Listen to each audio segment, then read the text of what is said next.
2월 7일 월요일 삶의 기적을 일으키는 30분 예배를 시작하도록 하겠습니다. 하나님께서 오늘 우리에게 주신 말씀은 사도행전 12장 20절에서 25절까지 말씀입니다. 이 말씀 제가 봉독하도록 하겠습니다. 헤롯이 두로와 시돈 사람들을 대단히 노여워하니 그들의 지방이 왕국에서 나는 양식을 먹는 까닭에 한마음으로 그에게 나와 왕의 침소 맡은 시나 블라스를 설득하여 화목하기를 청한지라. 헤롯이 나를 택하여 왕복을 입고 단상에 앉아 백성에게 연설하니 백성들이 크게 부르되 이것은 신의 소리요 사람의 소리가 아니라 하거늘 헤롯이 영광을 하나님께 돌리지 아니하므로 주의 사자가 곧 친히 벌레에 먹여 죽이니라. 하나님의 말씀은 흥황하여 더하더라. 바나바와 사울의 부주하는 일을 마치고 마가라 하는 요한을 데리고 예루살렘에서 돌아오니라. 아멘. 오늘도 이 시간 하나님께서 우리에게 주신 말씀을 듣기 전에 잠시 기도하는 시간 갖도록 하겠습니다. 하나님 아버지 감사합니다. 오늘도 저희들 사랑하셔서 하나님 아버지 저희를 만나주시고 또한 저희에게 말씀하여 주시니 감사합니다. 하나님 아버지 오늘도 주시는 말씀을 통해서 연약하고 어리석고 미련한 저희를 사랑하시는 하나님의 그 크신 사랑을 다시 한번 기억하게 하시고 그렇게 저희를 사랑하신 하나님, 그 하나님을 믿음으로 담대하게 세상을 살아가는 저희가 될 수 있도록 은혜 베풀어 주옵소서. 예수님의 이름으로 감사하며 기도드리옵나이다. 아멘. 우리가 사도행전 12장의 말씀에 보면은 헤롯이 유대인들의 환심을 사기 위해서 야고보 사도를 칼로 처형합니다. 그리고 그렇게 헤롯이 야고보 사도를 칼로 처형한 것은 그렇게 유대인의 환심을 사기 위한 것도 있고 또한 그렇게 예수님을 믿는 사람인 야고보 사도를 처형함으로 인해서 자신도 하나님을 믿는 사람이다. 바울 사도가 예수님을 믿는 사람들을 박해함을 통해서 자신이 하나님을 믿는 열심을 나타내려고 한 것처럼 이 헤롯도 예수님을 믿는 사도인 야고보 사도를 처형함을 통해서 나는 하나님을 잘 믿는 하나님에 대해서 열심히 믿는 유대인이다 라는 것을 주장하고 싶었을 것입니다. 그렇게 헤롯이 야고보 사도를 죽임을 통해서 자신도 유대인임을 사람들한테 주장하고 싶었던 그 헤롯은 그렇게 야고보 사도를 죽일 수 있는 강력한 권력을 가지고 있었어요. 그렇게 헤롯이 그렇게 사람을 죽일 수 있는 강력한 권력을 가지고 있을 뿐만 아니라 오늘 말씀에 보면은 헤롯이 그 주변 지역인 두로와 시돈 지역 사람들에 대해서 대단히 노여워하는, 분노하는 그런 감정을 가지고 있었어요. 왜 헤롯이 주변인 두로와 시돈 지역 사람들에 대해서 그렇게 안 좋은 감정을 가지고 있었는가? 성경은 그 이유에 대해서 명확하게 말씀하고 있지는 않습니다. 그런데 대부분의 성경학자들은 두로와 시돈 지역이 무역과 상업이 상당히 발달했던 도시였기 때문에 아마도 유대 지역과 이 두로와 시돈 지역 사이에 무역 분쟁이 있어서 그로 인해서 헤롯이 화가 나지 않았을까라고 추측합니다. 근데 아무튼 그 정확한 이유는 알지 못하지만 어찌됐든 간에 이 유대 지역을 다스리고 있던 그 헤롯 왕이 이 두로와 시돈 지역 사람들에 대해서 화가 나는, 분노하는, 노여워하는 그런 안 좋은 감정을 가지고 있었어요. 근데 그렇게 헤롯 왕이 두로와 시돈 지역 사람들에 대해서 그렇게 노여워하는 분노의 감정을 가지고 있는 것을 그 지역 사람들도 알고 있음에도 불구하고 그 지역 사람들은 어떻게 해서든지 그 헤롯과 화목한 관계를 유지하려고 노력합니다. 헤롯 왕이 두로와 시돈 지역 사람들에 대해서 노여워하는 분노의 감정을 가지고 있음에도 불구하고 왜 두로와 시돈 지역 사람들은 어떻게든지 헤롯과 화목한 관계, 좋은 관계를 유지하려고 하는가? 그 이유에 대해서 사도행전 12장 20절은 이렇게 말씀합니다. 헤롯이 두로와 시돈 사람들을 대단히 노여워하니 그들의 지방이 왕국에서 나는 양식을 먹는 까닭에 한마음으로 그에게 나와 왕의 침소 맡은 시나 블라스도를 설득하여 화목하기를 청한지라 라고 말씀합니다. 이 두로와 시돈 지역 사람들이 헤롯 왕이 자신들에 대해서 분노의 감정을 가지고 있는 것을 알고 있음에도 불구하고 어떻게든지 헤롯 왕과 화목한 관계를 유지하려고 하는 것은 이 두로와 시돈 지역은 예로부터 농사를 짓기에 적합하지 못한 지역입니다. 그래서 예로부터 이 두로와 시돈 지역 사람들이 유대에서 나는 음식을 수입해서 유대에서 나는 식량을 수입해서 먹고 살았어요. 그래서 그들은 그렇게 유대에서 헤롯이 지배하고 있는 그 유대 땅에서 식량을 수입해야 되는데 헤롯이 자신들에 대해서 안 좋은 감정을 가지고 있으니까 어떻게 하든지 그 헤롯과 좋은 관계를 유지하려고 애를 씁니다. 그렇게 그들이 헤롯 왕과 좋은 관계를 유지하려고 애를 쓰는 가운데 특정한 날에 이제 헤롯 왕이 왕복을 입고 이제 그들 앞에서 연설하는 일이 생깁니다. 사도행전 12장 21절은 이렇게 말씀합니다. 헤롯이 나를 택하여 왕복을 입고 단상에 앉아 백성에게 연설하니 라고 말씀합니다. 특정한 날에 이제 헤롯 왕이 그렇게 두로와 시돈 사람들이 모인 그곳에 가서 연설을 합니다. 왕복을 입고 연설을 해요. 그렇게 헤롯 왕이 그렇게 많은 사람들 앞에서 연설을 했을 때 사도행전 12장 22절은 이렇게 말씀합니다. 백성들이 크게 부르되 이것은 신의 소리요 사람의 소리가 아니라 하거늘. 그 두로와 시돈의 사람들이 헤롯 왕이 연설하는 그 연설을 듣고 이것은 도저히 사람의 소리가 아니다. 이것은 신의 소리다. 라고 과도하게 칭찬합니다. 왜냐하면 어떻게든지 헤롯 왕을 기분 좋게 해야 돼요. 아부러야 됩니다. 칭찬을 해야 돼요. 그래서 헤롯 왕의 마음을 풀어줘야 됩니다. 그러니까 이 백성들이 헤롯 왕이 연설할 때 과도하게 칭찬해요. 야, 이것은 사람의 소리가 아니다. 이것은 신의 소리다. 라고 과도하게 칭찬을 합니다. 그렇게 과도한 칭찬을 받은 헤롯은 앞에서 우리가 알다시피 야고보 사도를 처형한 이후에 베드로 사도를 처형하려고 했는데 베드로 사도가 탈출했어요. 그래서 헤롯의 체면이 많이 상했어요. 그런 상황에서 지금 이 두로와 시돈의 사람들이 자신이 연설하는데 야, 이것은 사람의 소리가 아니다. 신의 소리다. 라고 칭찬하니까 너무 기분이 좋습니다. 그래서 계속되는 말씀에 보면 사도행전 12장 23절에 이렇게 말씀합니다. 헤롯이 영광을 하나님께 돌리지 아니하므로 주의 사자가 곧 친히 벌레에게 먹혀 죽으니라 라고 말씀합니다.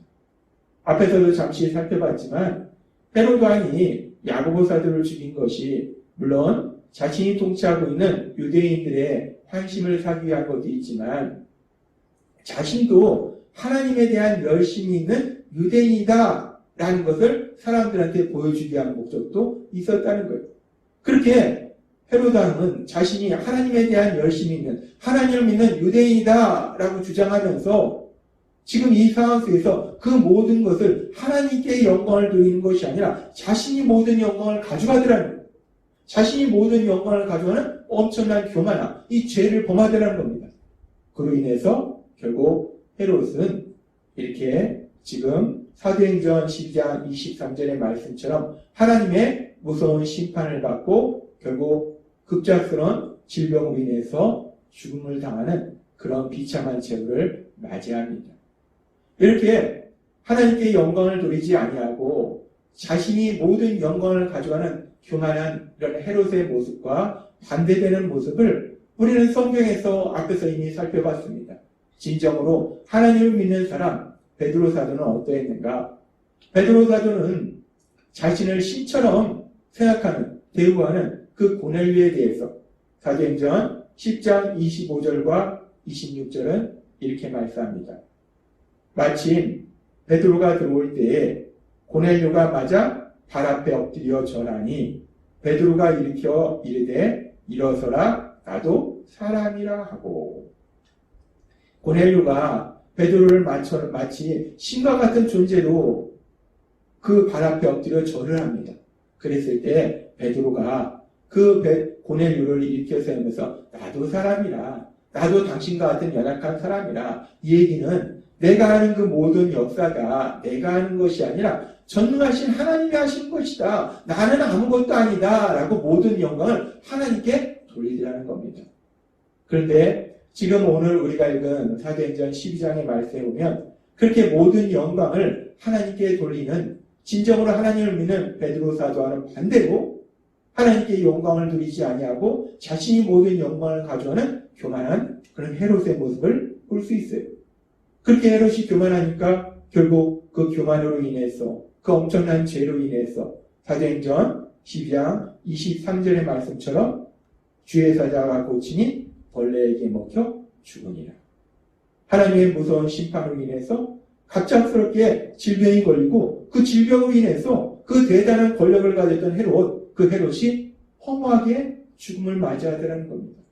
그렇게 헤롯은 죽음을 맞이하고 그리고 계속해서 성경은 이렇게 말씀합니다. 사도행전 12장 24절 말씀. 하나님의 말씀은 흥황하여 더하더라 라고 말씀합니다.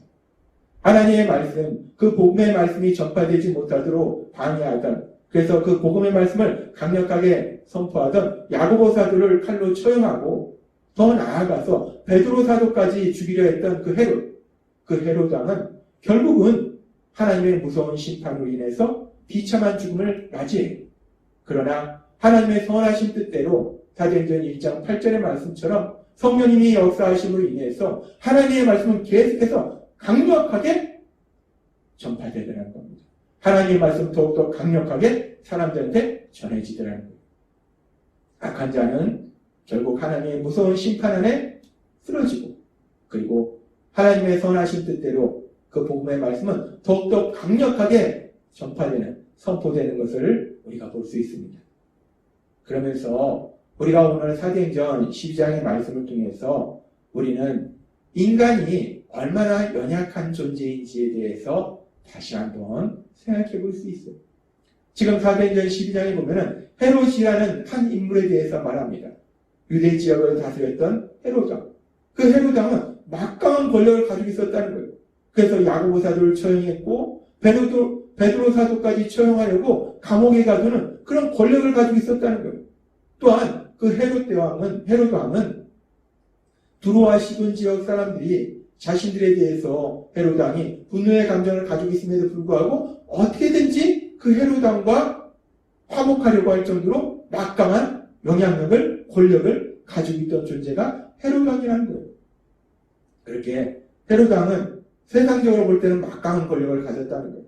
그래서 헤롯 왕이 사람들 앞에서 연설할 때 그들이 이것은 사람의 소리가 아니라 신의 소리다 라고 과도하게 칭찬할 정도로 헤롯에게 좋게 보이려고 할 정도로 그렇게 막강한 권력을 가졌던 그 헤롯 왕. 그런데 그런 막강한 권력을 가졌던 헤롯 왕도 하나님의 강력한 역사하심에 따라서 질병에 걸리니까 그 질병으로 인해서 그냥 허무하게 죽음을 맞이하는 그런 연약한 존재들이라는 거예요. 아무리 막강한 권력을 가졌어도 질병 앞에서는 조금도 대항할 수 없는 무력한 존재들이라는 겁니다. 그런데 그렇게 헤롯뿐만 아니라 우리가 세상을 보면은 세상적으로 막강한 권력을 가졌던 많은 사람들, 많은 세상을 정복했던 그 정복자들조차도 작은 질병으로 인해서 세상을 떠난 많은 예들을 우리가 볼 수 있어요. 뿐만 아니라 우리가 세상에서 보면은 아무리 막강한 권력을 가졌을지라도, 아무리 많은 부를 가졌을지라도, 아무리 대단한 명예를 가졌을지라도 한낱 질병 앞에 아무런 대안도 하지 못하고 쓰러질 수밖에 없는 것이 인간의 연약함이라는 거예요. 인간은 그렇게 연약하다는 겁니다. 인간은 그렇게 연약한 존재예요. 작은 질병 앞에서도 대항할 수 없는 무기력한 존재, 그것이 인간의 연약함이고 사실은 더 나아가서 우리를 영원한 멸망으로 데려가는 그 죄의 유혹, 그 죄의 유혹에 쉽게 넘어질 수밖에 없는 것이 인간의 연약함이라는 거예요. 인간은 그렇게 연약하다는 겁니다. 인간은 헤롯 왕뿐만 아니라 우리 모두는 그렇게 다 연약한 존재라는 거예요. 그런데 참으로 감사한 것은 하나님께서는 이브리서 4장 15절의 말씀을 통해서 이렇게 말씀합니다. 우리에게 있는 대제사장은 우리의 연약함을 동정하지 못하실 리가 아니요 모든 일에 우리와 똑같이 시험을 받으시니로되 죄는 없으시니라 라고 말씀합니다. 우리 예수님, 우리 예수님은 우리의 연약함을 동정하신다라고 말씀하신다는 거예요. 우리가 죄의 유혹에 넘어지고 우리가 할 수 있는 것보다 할 수 없는 것이 더 많고 우리의 감정이 긍정적 감정보다는 부정적 감정이 있어야 해서 고통스러워하고 그런 우리의 연약함을 우리 예수님을 불쌍히 여기신다는 거예요. 그리고 동정하신다는 것은 불쌍히 여기실 뿐만 아니라 그런 연약함으로 인한 그 고통에서 우리를 구해주신다라고 말씀하신다는 겁니다. 그렇습니다. 오늘 말씀을 통해서 그렇게 막강한 권력을 가졌던 그 헤롯 왕도 결국 연약한 존재이라는 것을, 연약한 인간이라는 것을 우리가 보면서, 그런데 헤롯 왕뿐만 아니라 우리 모두가 그렇게 연약한 존재인데, 그렇게 연약한 사람인데, 참으로 감사한 것은 우리 예수님은 그런 우리의 연약함을 동정하신다는 것, 그런 우리의 연약함을 불쌍히 여기시고, 그런 우리의 연약함으로 인해서 우리가 고통 속에 있을 때 우리를 고통 속에서 구해주시는 예수님, 그 예수님이 우리를 사랑하고 계심을 믿습니다. 하나님께서는 우리에게 말씀하십니다. 우리는 모두 다 연약한 존재인데 우리가 믿는 예수님은 우리의 연약함을 동정하신다. 우리의 연약함을 불쌍히 여기시고 우리가 연약함으로 인해서 고통 속에 있을 때 우리를 구해준다라고 말씀하신다는 거예요. 그 예수님을 믿음으로 인해서 그 예수님의 사랑 안에 거함으로 인해서 비록 우리는 연약하지만 우리 예수님이 행하신 그 놀라운 역사로 인해서 평안과 기쁨을 마음껏 누리시는 여러분이 되시기를 주님의 이름으로 축원합니다. 기도하겠습니다. 하나님 아버지 감사합니다. 오늘도 주신 말씀처럼 우리는 모두 연약한 존재인데 우리 예수님, 우리 연약함을 동정하신 예수님, 그 예수님의 사랑 안에 거함으로 인해서 우리 예수님의 역사하심으로 인해서 우리 예수님이 주시는 평안과 기쁨을 마음껏 누리는 저희 모두가 될 수 있도록 은혜 베풀어 주옵소서. 예수님의 이름으로 감사하며 기도드리옵나이다. 아멘. 이 시간도 하나님께서 우리 주신 말씀을 묵상하면서 조용히 기도하는 시간 갖도록 하겠습니다.